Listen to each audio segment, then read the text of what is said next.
Un vote au Sénat américain. L'Afrique retient son souffle, la Russie avance ses pions. Qui détiendra réellement l'avenir du continent? En l'espace de quelques heures, une décision prise dans les couloirs feutrés de Washington a bouleversé l'équilibre d'un continent tout entier. Officiellement, il ne s'agissait que de sanctionner un général ougandais. Pourtant, ce geste en apparence anodin a libéré une onde de choc inédite. Ce matin d'avril, la planète entière ignorait que le Sénat américain s'apprêtait à déclencher une tempête géopolitique aux conséquences incalculables. À première vue, la résolution votée visait simplement à sanctionner le général Kainerugaba, fils du président Yoweri Museveni, pour violation présumée des droits humains. Mais en réalité, derrière cette façade légale se cache un mouvement stratégique d'une portée immense. Les États-Unis affichent leur volonté de défendre les droits humains, un principe qui leur sert souvent de boussole, mais aussi d'outil d'influence. Or, au même moment, la Russie, attentive, s'engouffre dans la brèche ouverte par Washington, encouragée par la montée des mouvements panafricains et le ressentiment envers l'ordre international établi. Désormais, il ne s'agit plus d'un simple bras de fer entre Washington et Kampala. L'Ouganda, petit pays enclavé d'Afrique de l'Est, devient le théâtre d'un affrontement mondial. La question n'est plus seulement ougandaise, elle est continentale, voire planétaire. Qui, demain, aura le droit de définir la justice et la légitimité sur le sol africain? Pour la première fois depuis plusieurs décennies, les lignes de la souveraineté africaine bougent. Les grandes puissances, venues de l'Ouest comme de l'Est, cherchent à imposer leur propre vision de la justice, du pouvoir et de la légitimité. Mais une Afrique nouvelle, portée par ses propres ambitions, refuse de rester spectatrice de son destin. Partout, dans les rues de Dakar, de Kinshasa ou de Bamako, une jeunesse connectée s'interroge. Allons-nous encore une fois subir, ou enfin choisir? Tout se joue maintenant. Perte de souveraineté, nouveau cycle de dépendance, ou au contraire, renaissance politique et institutionnelle. Entre crainte du chaos et espoir d'émancipation, chaque pays doit choisir son camp, ou, pour la première fois, inventer sa propre voie. C'est ce dilemme qui traverse le continent tout entier, du Maghreb à l'Afrique australe. La crise ougandaise, point de bascule vers une véritable indépendance, ou répétition d'un scénario imposé. Pour comprendre comment une sanction, en apparence anodine, a déclenché une crise d'une telle ampleur, suivons la chronologie des événements. Remontons le fil du temps pour saisir la mécanique de cette déflagration. Tout commence un matin d'avril, lorsque le Sénat américain adopte une résolution qui va bouleverser l'équilibre fragile de la région. Ce n'est pas la première fois que Washington intervient dans les affaires africaines, bien sûr. Rappelons-nous par exemple des sanctions imposées à la Libye de Mouammar Kadhafi dans les années 90, qui avaient conduit à des années d'isolement, puis à une intervention militaire internationale. Mais cette fois, l'enjeu est différent. Il s'agit moins d'un État paria que d'un allié historique. Décortiquons la déflagration provoquée par la décision du Sénat américain contre le général Kainerugaba. Ce n'est pas qu'une simple claque à Kampala, c'est un avertissement qui résonne à travers toute l'Afrique de l'Est. Pour comprendre l'ampleur du choc, il faut revenir à l'homme clé, Yoweri Museveni. Depuis près de 40 années, Museveni tient l'Ouganda d'une poigne de fer. Son principal atout? Une fidélité constante à l'Occident, qui le voyait comme le garant de la stabilité régionale. Mais derrière l'image du partenaire idéal se cachent des ombres. Arrestations arbitraires, répression de l'opposition, violation massive des droits humains. Ces abus, dénoncés par les ONG depuis plus de 30 années, ont été tolérés par les puissances occidentales. Leur logique? Mieux vaut un ordre autoritaire qu'un chaos imprévisible dans cette zone cruciale. Ce compromis, vieux comme la guerre froide, a façonné la politique de Washington, Londres et Paris sur le continent. Pourtant, les lignes bougent aujourd'hui. Le général Kainerugaba, fils du président, n'est plus simplement un successeur désigné. Il incarne la tentation d'un pouvoir héréditaire. Cette perspective inquiète la population fatiguée, divise l'élite militaire et choque une partie des Ougandais. Elle contredit aussi les valeurs que les alliés occidentaux aiment proclamer. Dans un pays où plus de 60% de la population a moins de 30 ans, la perspective d'une dynastie politique semble un retour en arrière insupportable. Pourquoi l'orage éclate-t-il maintenant? Ce n'est pas la découverte soudaine des violences du régime. Les rapports d'Amnesty International et d'Human Rights Watch s'accumulent depuis des décennies. À Washington, la peur domine. Après avoir longtemps fermé les yeux, voir le pouvoir se transmettre de père en fils franchit une ligne rouge, non pas tant morale que stratégique. Les États-Unis veulent garder la main, éviter de se retrouver spectateurs d'une dérive incontrôlable. En coulisses, les diplomates redoutent que l'Ouganda ne devienne un nouveau Zimbabwe ou une nouvelle Centrafrique, un pays qui échappe totalement au contrôle occidental. Le vote du Sénat américain, loin d'être purement symbolique, déclenche la mécanique implacable des sanctions Magnitsky. Gel des avoirs, interdiction de voyage, isolement international. Cette loi, du nom d'un avocat russe mort en détention, est déjà utilisée contre des oligarques russes, des responsables chinois et des dictateurs africains. Mais c'est la première fois qu'elle vise aussi directement un allié de longue date. Pour la première fois, la menace concrète d'un mandat d'arrêt international visant Kainerugaba plane, une attaque directe contre la dynastie Museveni. Ce geste bouleverse l'équilibre africain. Il oblige puissances régionales et internationales à se dévoiler. Sanctionner un allié longtemps jugé indispensable, c'est ouvrir une boîte de Pandore. Qui décide de la justice en Afrique? Les peuples eux-mêmes ou les puissances étrangères? Dans les capitales africaines, la question fait débat. À Nairobi, Addis Abeba ou Abidjan, on se souvient des conséquences du mandat d'arrêt international contre Omar el-Béchir, l'ancien président soudanais, accueilli tantôt en héros, tantôt en paria. Oublier ce passé de compromis, c'est risquer de voir se répéter le même scénario. Un régime vacille, la rue gronde, puis l'intervention extérieure s'invite et nourrit l'instabilité. L'Ouganda se transforme en test pour tout un continent, pris entre le rêve de souveraineté et la peur d'un nouveau cycle de chaos sous contrôle international. Cette crainte n'est pas abstraite. L'histoire de la Côte d'Ivoire, de la Libye ou de la République centrafricaine témoigne des ravages que peuvent causer des interventions extérieures mal calibrées. Mais cette crise n'est pas qu'une question de sanctions ou de succession. Elle expose une bataille souterraine entre grandes puissances pour l'avenir de la région. Car, dans l'ombre, d'autres acteurs avancent déjà leurs pions. Moscou observe, Pékin calcule, Ankara s'infiltre, tandis que les puissances du Golfe investissent discrètement. Le continent africain devient le nouvel échiquier d'un grand jeu mondial, rappelant les rivalités coloniales du XIXe siècle entre la France, le Royaume-Uni, l'Allemagne et la Belgique. Non à l'ordre imposé de l'extérieur. Telle est la réponse qui gronde de Ouagadougou à Moscou face à la crise ougandaise. Le Burkina Faso et la Russie, deux pays éloignés par l'histoire, s'accordent sur un point crucial. Refuser que la justice africaine soit dictée à Washington, à Londres ou à Paris. Quelques jours après les sanctions américaines, le capitaine Ibrahim Traoré, figure de la révolution burkinabé, prend la parole. Son message est sans détour. L'Afrique n'a plus besoin de tuteurs. Les Occidentaux, après avoir soutenu durant des décennies les régimes qu'ils condamnent aujourd'hui, n'ont plus la légitimité d'imposer leur vision de la démocratie ou de la justice. Pour Traoré, seul un jugement africain, sans le filtre des intérêts étrangers, peut fonder un avenir solide. Ce discours ne se limite pas au cas ougandais. Il devient un cri de ralliement pour tous ceux qui rejettent l'ordre établi par l'extérieur. Cette posture rappelle celle de Kwame Nkrumah dans les années 60, qui appelait à une Afrique maître de son destin, contre la tutelle coloniale. Aujourd'hui, la résonance est la même, mais les enjeux sont mondialisés. Questions énergétiques, guerre de l'information, nouvelles routes commerciales. C'est un appel à la dignité, à la souveraineté, à la cohérence. On ne peut tolérer l'autoritarisme quand il sert des intérêts stratégiques, puis s'en indigner lorsque ces intérêts vacillent.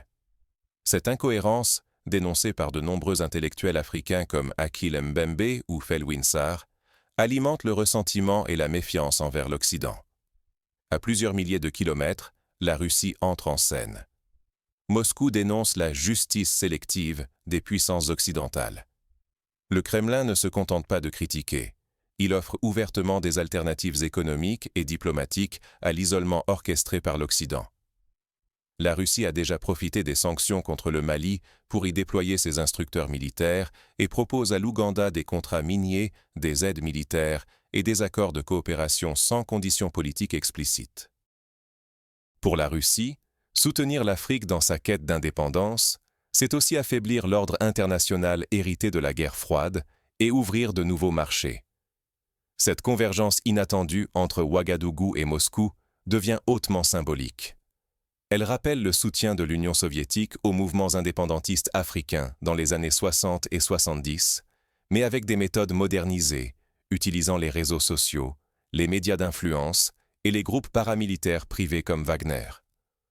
Le non répété trace les contours d'un front souverainiste panafricain, décidé à mettre fin à l'ingérence systématique dans les affaires africaines. Le cas ougandais, d'abord perçu comme une simple crise de succession, s'impose soudain comme un champ de bataille idéologique, où se joue la capacité de l'Afrique à définir ses propres critères de légitimité. On voit émerger, dans les universités africaines, des débats passionnés sur la décolonisation du droit et le panafricanisme judiciaire.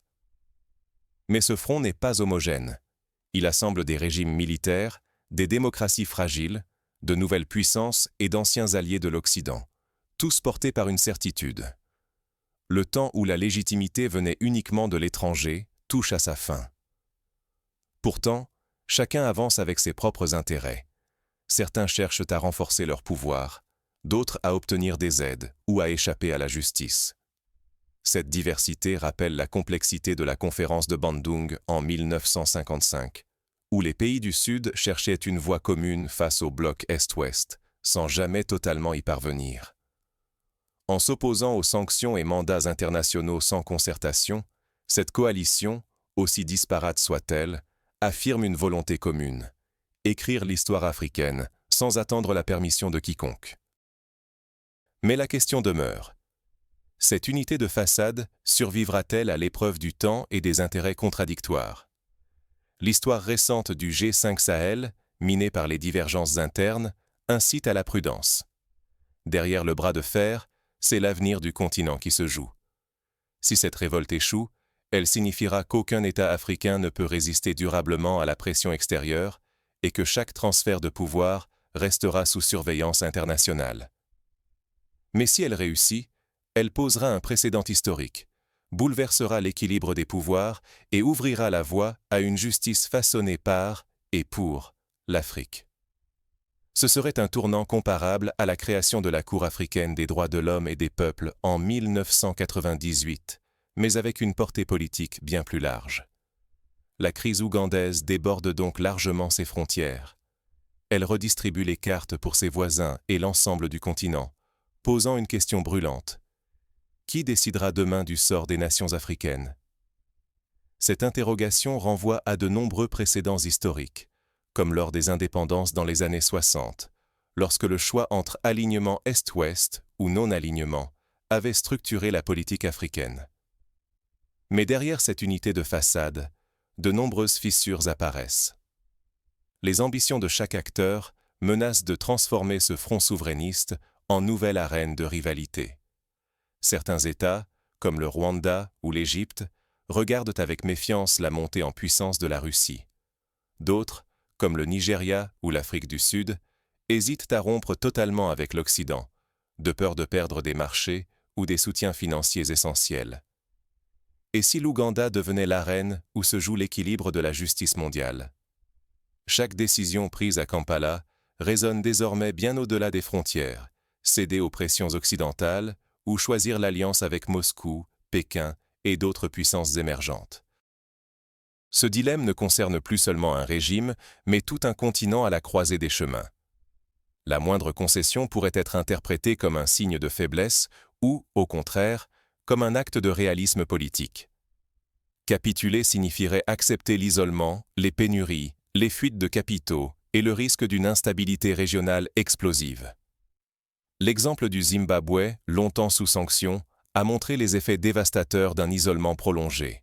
Hyperinflation, exode massif, effondrement des infrastructures. Pourtant, résister, c'est miser sur la résilience, défier la domination extérieure et tenter d'ouvrir la voie à d'autres États africains lassés des diktats venus d'ailleurs. Dans ce bras de fer, l'Ouganda a le potentiel de devenir un symbole inspirant ou un avertissement cuisant. Si Kampala tient tête, cela pourrait encourager d'autres dirigeants africains à défier le statu quo. Mais l'échec entraînerait méfiance, chaos et la tentation pour les puissances étrangères d'en profiter. L'histoire du printemps arabe, avec ses espoirs et ses désillusions, plane comme une ombre sur le continent. Face aux sanctions, la Russie avance ses pions, voyant l'occasion d'occuper le vide laissé par les États-Unis et l'Europe. La Chine, plus prudente, propose des partenariats économiques sans conditions politiques. Pour ces acteurs, chaque crise africaine est une opportunité stratégique, une manière d'élargir leur sphère d'influence sans affrontement direct.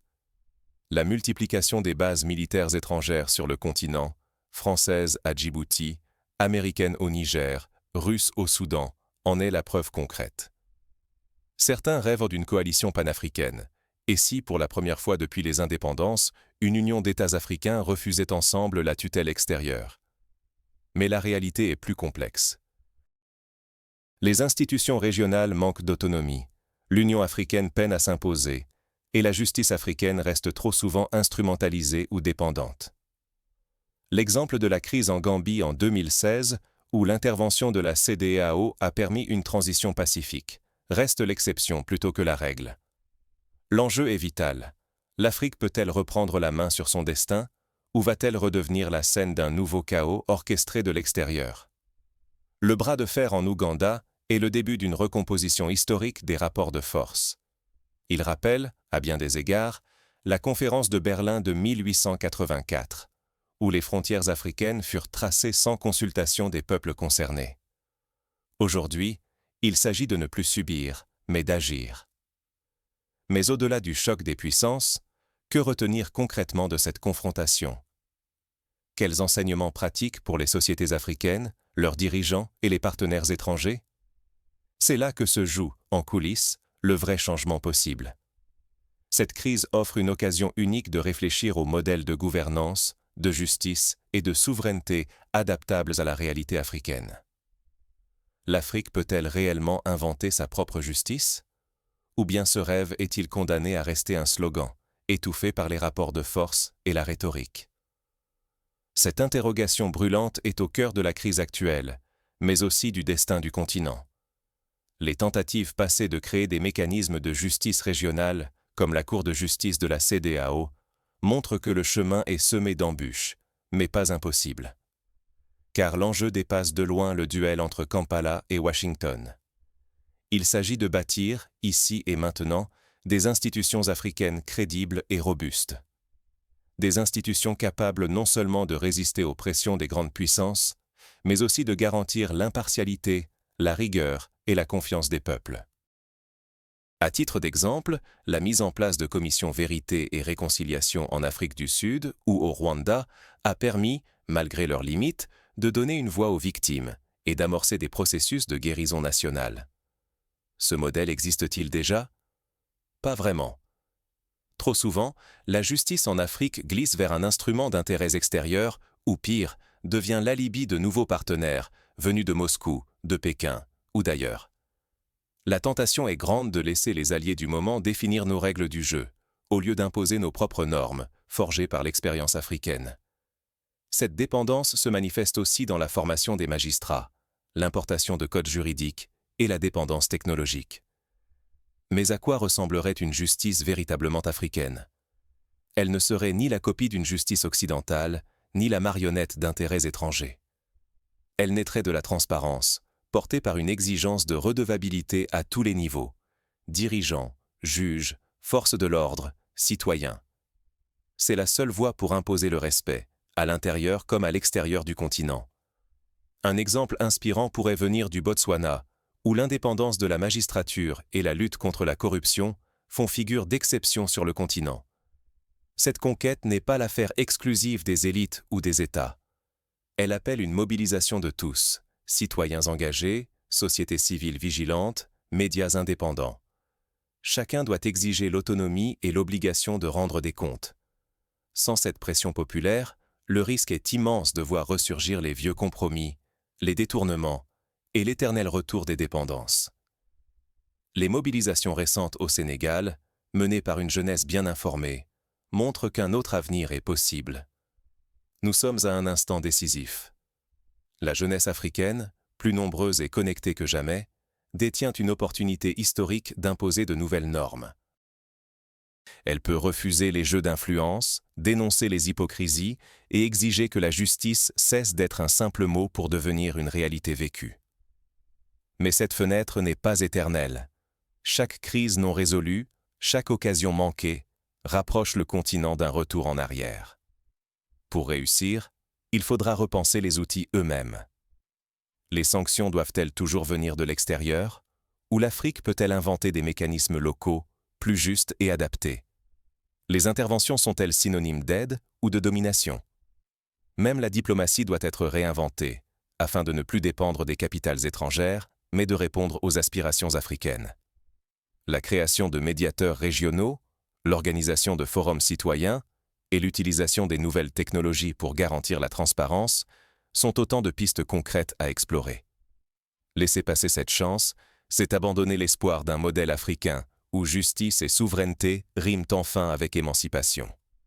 C'est accepter que l'Afrique reste le terrain de jeu de puissances rivales, ou pire, qu'elle sombre dans le chaos et l'isolement. Les conséquences pourraient être dramatiques. Multiplication des conflits, fuite des cerveaux, effondrement du tissu social. À ce carrefour historique, une question demeure. Serons-nous, collectivement, à la hauteur?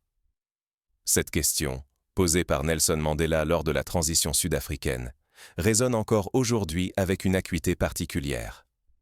Un nouveau bras de fer se prépare, et chaque partie avance ses pions. Mais derrière la surface, ce sont les règles du jeu international qui pourraient changer à jamais.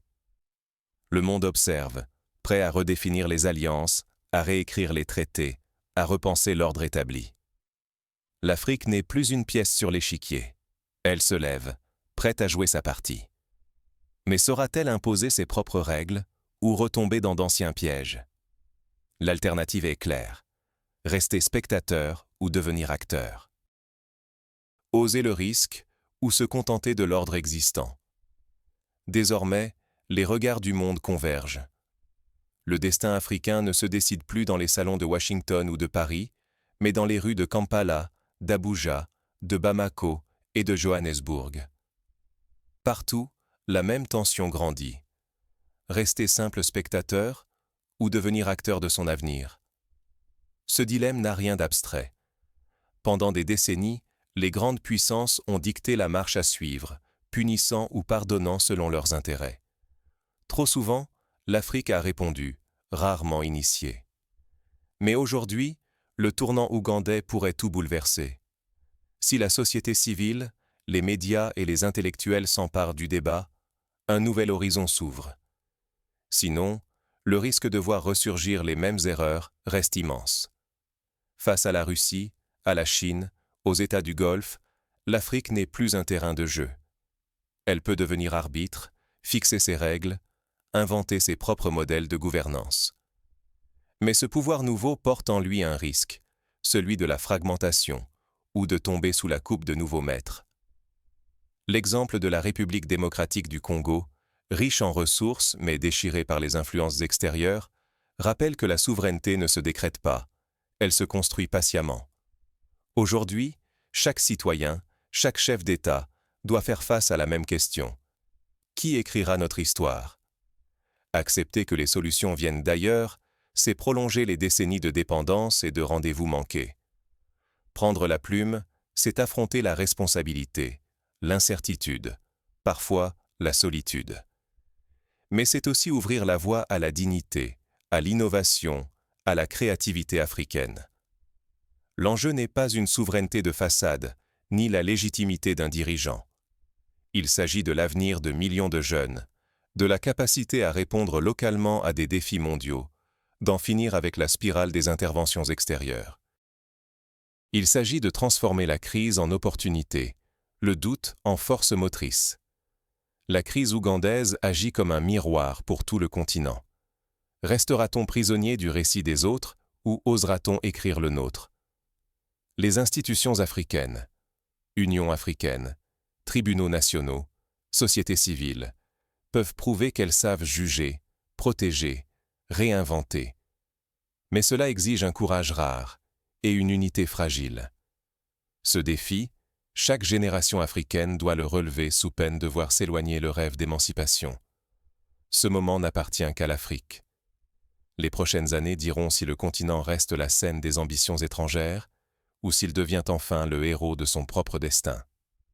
Cette histoire, qui s'écrit aujourd'hui à Kampala, demain à Addis Abeba, appartient à tous les Africains. À chacun d'en être l'auteur. Être spectateur ou acteur. Ce choix n'est pas réservé au gouvernement.